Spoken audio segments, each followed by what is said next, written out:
Champion ট্রফির উদ্বোধন ম্যাচে মুখোমুখি হয় পাকিস্তান ও নিউজিল্যান্ড। এদিন করাচির ন্যাশনাল স্টেডিয়ামে টস জিতে নিউজিল্যান্ডকে প্রথমে ব্যাটিংয়ে পাঠায় পাকিস্তান। তবে প্রথমে ব্যাট করতে নেমে ভালো শুরু পায়নি নিউজিল্যান্ড। মাত্র ৭৩ রানের মধ্যে ৩ উইকেট হারিয়ে বসে নিউজিল্যান্ড।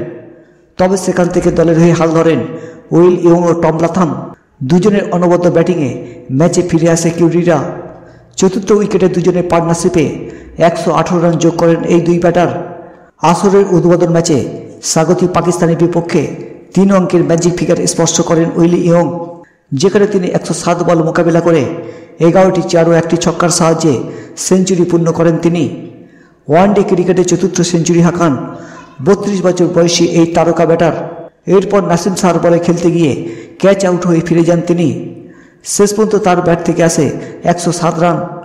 তবে অপরদিকে গ্লেন ফিলিপসকে সঙ্গে নিয়ে মারমুখী মেজাজে ব্যাটিং করতে থাকেন অপর ব্যাটার টম লাথাম। দুজনে মিলে মাত্র ৭৪ বলে ১২৫ রানের দুর্দান্ত জুটি করেন টম লাথাম ও গ্লেন ফিলিপস, যেখানে ৯৫ বলে ক্যারিয়ারের অষ্টম সেঞ্চুরি দেখা পান টম লাথাম।